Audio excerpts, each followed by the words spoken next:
Hello everyone, कैसे हैं आप सभी। आई होप अच्छे हो गए। तो हम कर रहे थे हमें प्राइवेट सेकेंड ईयर के प्रीवियस ईयर पेपर, जिसमें अब हम करने वाले हैं 2023 का पॉलिटिकल साइंस का पेपर, जिसका सब्जेक्ट है हमारा local governance in India and code है इसका G474। तो चलिए स्टार्ट करते हैं। फर्स्ट क्वेश्चन है हमारा, निम्नलिखित में से किस योजना का उद्देश्य आर्थिक सुरक्षा के साथ बीमा की सुविधा उपलब्ध कराना है। यानी आर्थिक सुरक्षा के साथ बीमा की सुविधा उपलब्ध कराना है, तो ये उद्देश्य है प्रधानमंत्री जन धन योजना का।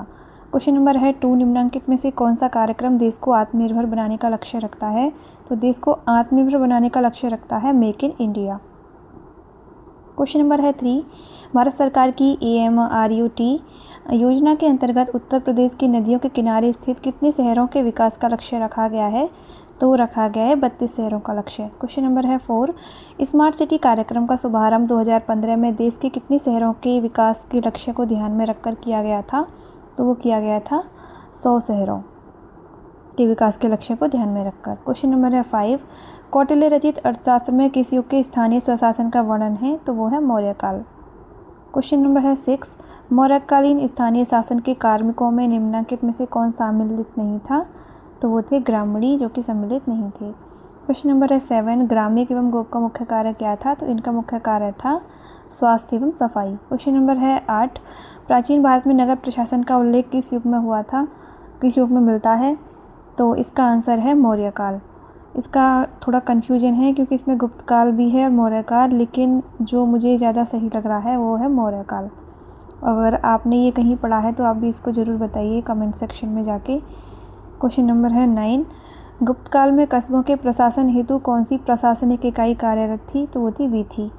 क्वेश्चन नंबर है 10, आधुनिक मुख्य नगर अधिकारी के समतुल्य गुप्त काल में कौन सा स्थानीय अधिकारी कार्यरत था। तो वो थे पहनाधिकारी। क्वेश्चन नंबर है 11, निम्नलिखित में से किस युग में स्थानीय स्वशासन की संस्थाएं स्वतंत्र नहीं थी। तो वो थी मुगल काल। क्वेश्चन नंबर है 12, मुगल काल में गांव की देखभाल का कार्य किस कार्मिक के द्वारा किया जाता था। तो वो किया जाता था मुकद्दम के द्वारा। क्वेश्चन नंबर है 13, जागीरदारी प्रथा की शुरुआत किस युग में हुई थी। तो वो हुई थी मुगल काल में। क्वेश्चन नंबर है 14, मुगल काल में चौधरी के द्वारा क्या कार्य किया जाता था। तो वो मुकदमों का निपटारा किया जाता था चौधरी के द्वारा। क्वेश्चन नंबर है 15, मुगल काल में जिला के नीचे की प्रशासनिक इकाई क्या थी। तो वो थी परगना। क्वेश्चन नंबर है 16, ब्रिटिश काल में 1793 की चार्टर एक्ट के माध्यम से किन महानगरों में नगर प्रशासन की स्थापना की गई। तो वो चेन्नई, मुंबई और कोलकाता। क्वेश्चन नंबर है 17, राजकीय सैनिक स्वास्थ्य आयोग ने नगर प्रशासन के संबंध में अपनी रिपोर्ट किस वर्ष प्रस्तुत करी।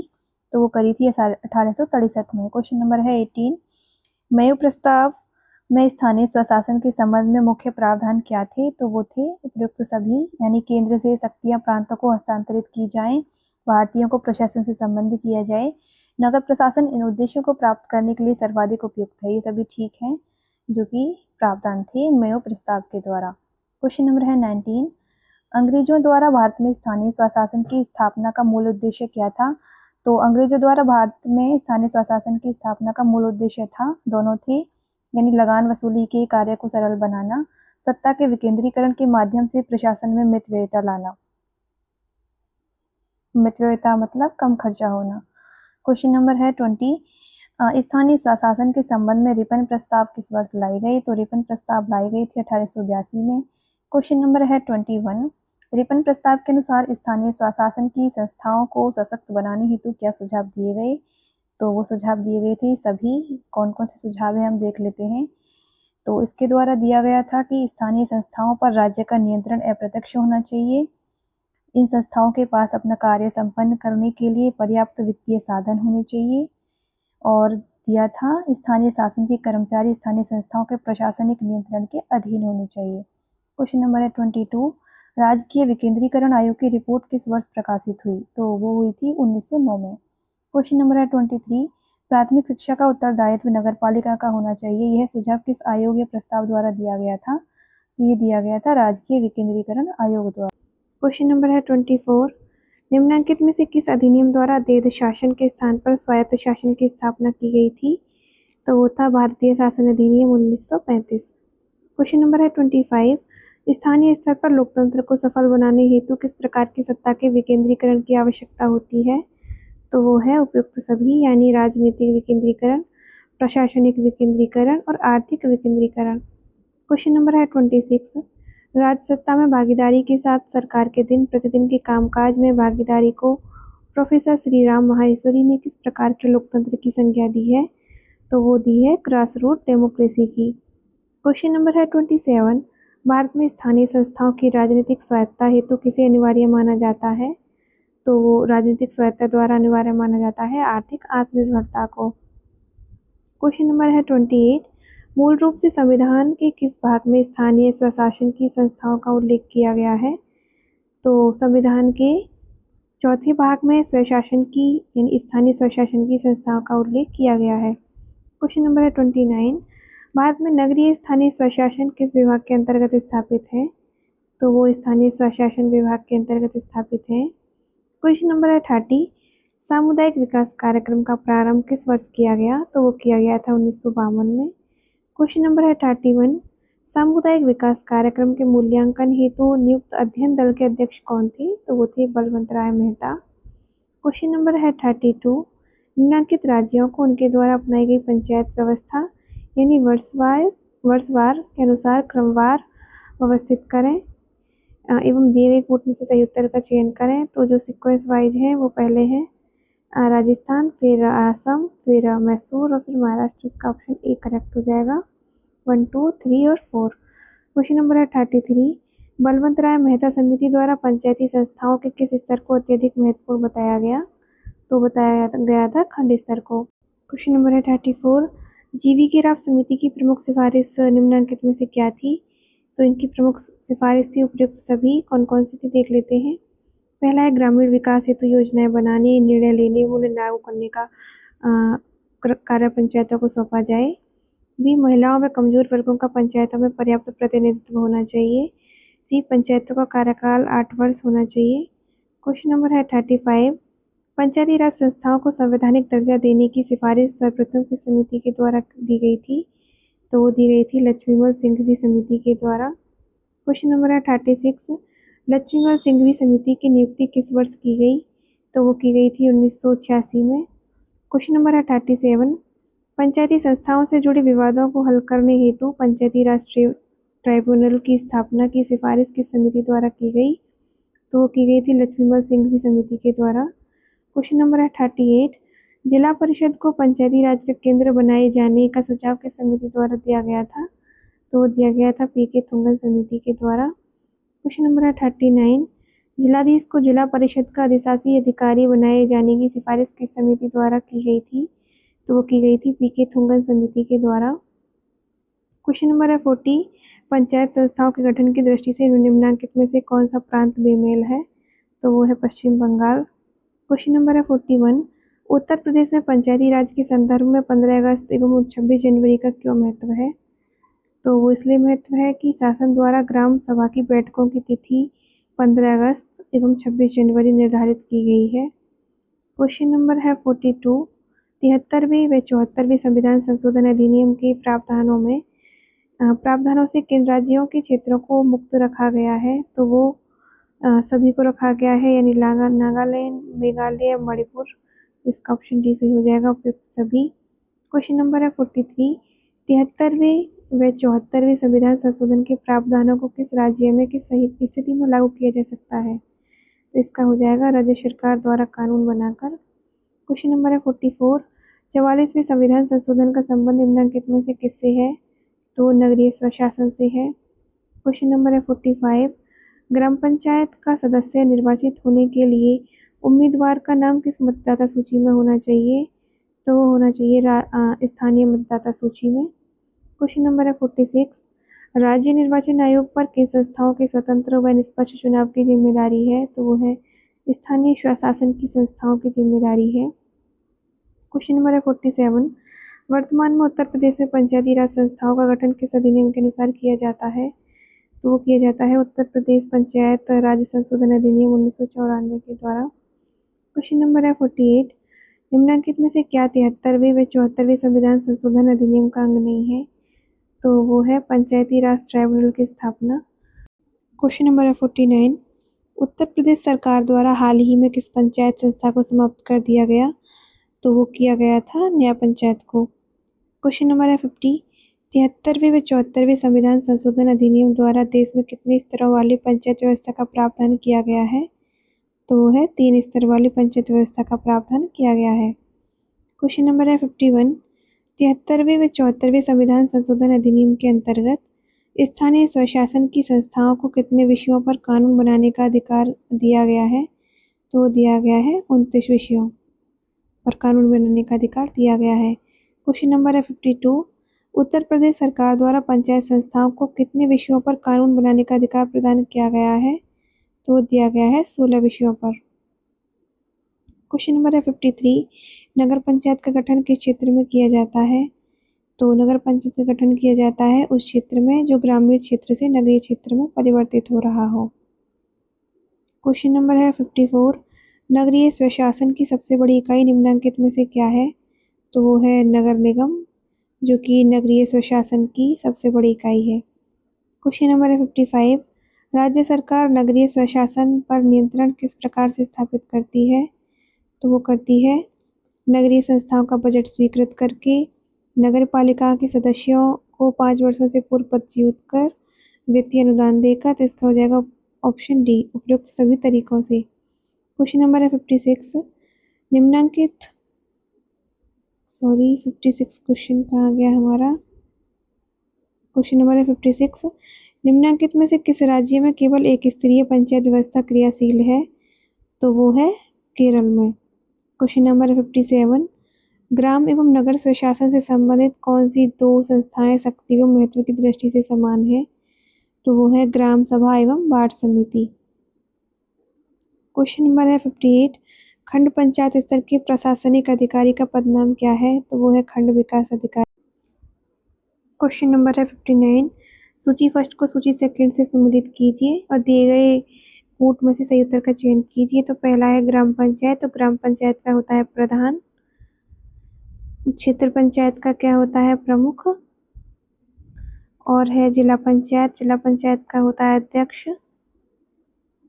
और नगर निगम का होता है मेयर। ठीक है, तो इसको अच्छे से याद कर लीजिए। इसका हो जाएगा ऑप्शन ए। क्वेश्चन नंबर है 60। ग्राम सभा के विषय में सत्य कथन का चयन कीजिए।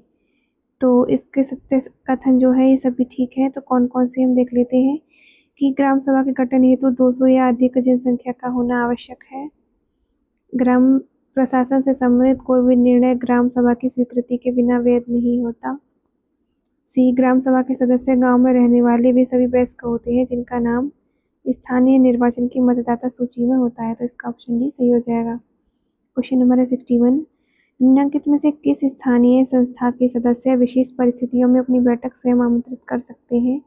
तो वो है ग्राम सभा। क्वेश्चन नंबर है 62।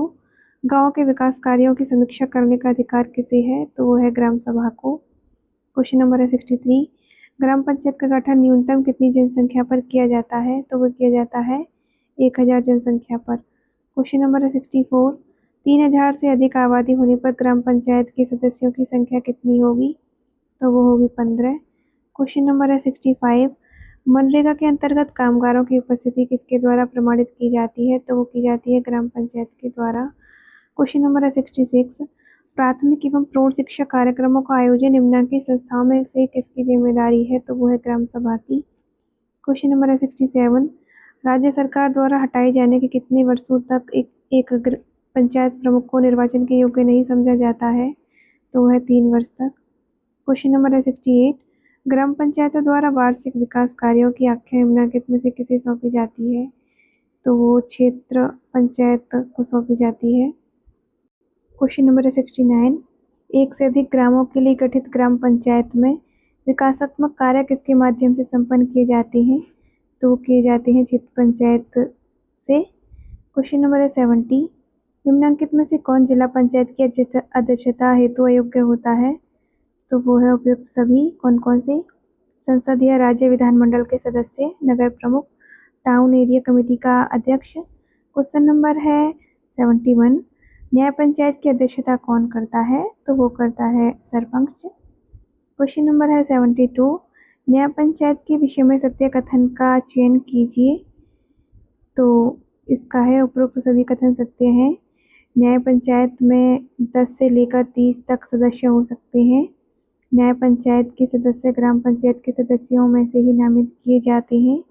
सी, न्याय पंचायत को कारावास की सजा सुनाने का अधिकार नहीं है, तो इसका हो जाएगा ऑप्शन डी। क्वेश्चन नंबर है 73। न्याय पंचायत की सक्रियता की दृष्टि से कौन सा राज्य अग्रणी है, तो वो है हिमाचल प्रदेश। क्वेश्चन नंबर है 74। ग्राम पंचायतों की आय का प्रमुख स्रोत क्या है, तो वो है उपयुक्त सभी। कौन कौन से हैं, यानी भू राजस्व की धनराशि पर पंचायत कर, मेले बाजार आदि पर कर, सी, राज्य सरकार से प्राप्त अनुदान। तो इसका ऑप्शन डी सही हो जाएगा। क्वेश्चन नंबर है 75। निम्नलिखित में से क्या भारत में पंचायत व्यवस्था के समक्ष मुख्य चुनौती है, तो भारत में पंचायत व्यवस्था के समक्ष मुख्य चुनौती क्या है, सभी है, यानी विकास योजनाओं के निर्माण में पंचायतों की अक्षमता, वित्तीय संसाधनों को जुटाने में पंचायतों की अक्षमता, केंद्र द्वारा अनुदानित धनराशि राज्य सरकारों द्वारा समय पर पंचायतों को न दिया जाना। तो इसका हो जाएगा ऑप्शन डी सही। क्वेश्चन नंबर है 76। द्वितीय प्रशासनिक सुधार आयोग ने अपनी रिपोर्ट में पंचायत संस्थाओं की अक्षमता एवं उदासीनता को दूर करने हेतु क्या महत्वपूर्ण सुझाव दिया था, तो वो दिया था पंचायत के प्रत्येक स्तर पर कार्यों का विषयवार विभाजन किया जाना चाहिए। क्वेश्चन नंबर है 77। एक नगर पालिका के सदस्यों की संख्या किसके द्वारा तय की जाती है, तो की जाती है राज्य सरकार द्वारा गजट नोटिफिकेशन करके। क्वेश्चन नंबर है 78। भारत में नगरीय स्वशासन की प्रमुख समस्याएं क्या हैं, तो वो है उपयुक्त सभी, यानी बजट पर राज्य सरकार का नियंत्रण, विशेषज्ञ कार्मिकों की कमी, सी, नगर विकास हेतु स्वायत्त समानांतर अभिकरणों की उपस्थिति। क्वेश्चन नंबर है 79। नगरीय संस्थाओं को सक्षम एवं प्रतिस्पर्धी बनाने हेतु सरकार द्वारा हाल ही में कौन से कदम उठाए गए हैं, तो वो सभी कदम उठाए गए हैं। क्या क्या है, प्रदर्शन आधारित अनुदान, यानी grant in aid according to performance, online कार्य की पहल, initiative of online work, municipal cadre की स्थापना, एस्टेब्लिशमेंट ऑफ म्यूनिसिपल कैडर। तो इसका हो जाएगा उपयुक्त सभी, ऑप्शन डी सही है। क्वेश्चन नंबर है 80। नगरीय निकायों में नेतृत्व को जवाबदेह बनाने हेतु क्या सुझाव दिया जाता है, तो वो दिया जाता है महापौर का प्रत्यक्ष निर्वाचन। तो इसका ऑप्शन ए सही हो जाएगा। क्वेश्चन नंबर है 81। निम्नलिखित में से क्या केंद्र सरकार द्वारा संचालित योजना है, तो केंद्र सरकार द्वारा संचालित योजना है उपयुक्त सभी, यानी अटल मिशन, स्वच्छ भारत अभियान और मनरेगा, ये सभी केंद्र सरकार के द्वारा संचालित हैं। Question number 82। म्यूनिसिपल कैडर की स्थापना किस योजना के अंतर्गत की गई है, तो वो की गई है अटल मिशन योजना के अंतर्गत। क्वेश्चन नंबर है 83।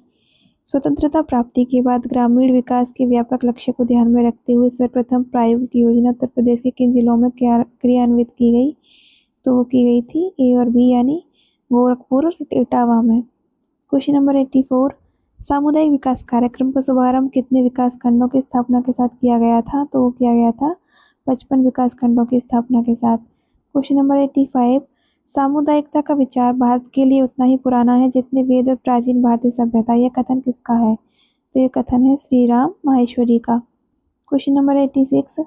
भारत में सामुदायिक विकास कार्यक्रम किस देश के सहयोग से शुरू किया गया, तो किया गया था संयुक्त राज्य अमेरिका के सहयोग से। क्वेश्चन नंबर है 87। सामुदायिक विकास कार्यक्रम को किसने मौन क्रांति की संज्ञा दी थी, तो वो दी थी जवाहरलाल नेहरू ने। क्वेश्चन नंबर है 88। सामुदायिक विकास कार्यक्रम का उद्देश्य ग्रामीणों के दृष्टिकोण एवं विचारों में परिवर्तन लाना है, यह कथन निम्नलिखित में से किसका है, तो यह कथन है डॉग हैमरशोल्ड का। क्वेश्चन नंबर है 89। सामुदायिक विकास कार्यक्रम का मूलभूत उद्देश्य क्या है, तो इनका मूलभूत उद्देश्य है उपयुक्त सभी, यानी आवास उपलब्ध कराना, रोजगार उपलब्ध कराना, कृषि एवं संबद्ध क्षेत्र का विकास। इसका ऑप्शन डी सही हो जाएगा। क्वेश्चन नंबर है 90। सामुदायिक विकास कार्यक्रम के 8 उद्देश्यों को निम्नलिखित में से किसके द्वारा निर्धारित किया गया, तो वो किया गया था सामुदायिक विकास मंत्रालय के द्वारा। क्वेश्चन नंबर है 91। ग्रामीण शिक्षकों के हितों की सुरक्षा किस मंत्रालय की जिम्मेदारी मानी गई, तो वो मानी गई थी सामुदायिक विकास मंत्रालय की जिम्मेदारी। क्वेश्चन नंबर है 92। निम्नलिखित में से क्या सामुदायिक विकास कार्यक्रम की विशेषता है, तो वो है उपयुक्त सभी यानी बहुउद्देशीय कार्यकर्ता। स्थानीय आवश्यकता एवं जन सहभागिता। सी आम जनता एवं प्रशासनिक अधिकारियों का परस्पर सहयोग। तो इसका ऑप्शन डी सही हो जाएगा। क्वेश्चन नंबर है 93।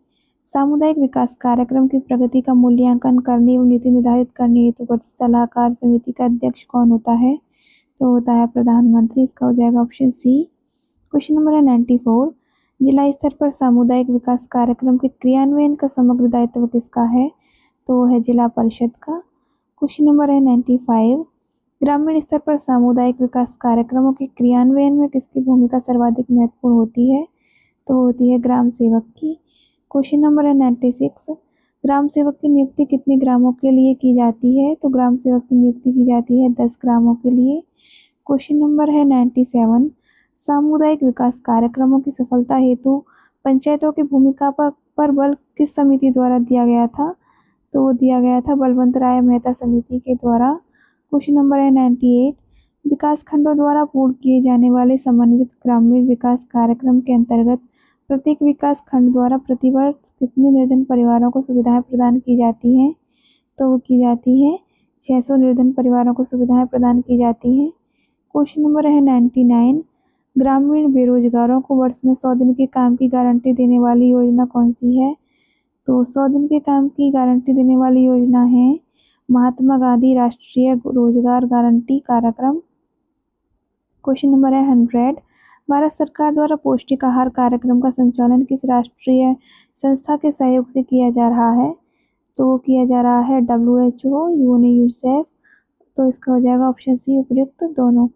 तो ठीक है, हमने पूरा पेपर सॉल्व कर लिया है। अब हम करेंगे नेक्स्ट पेपर नेक्स्ट वीडियो में।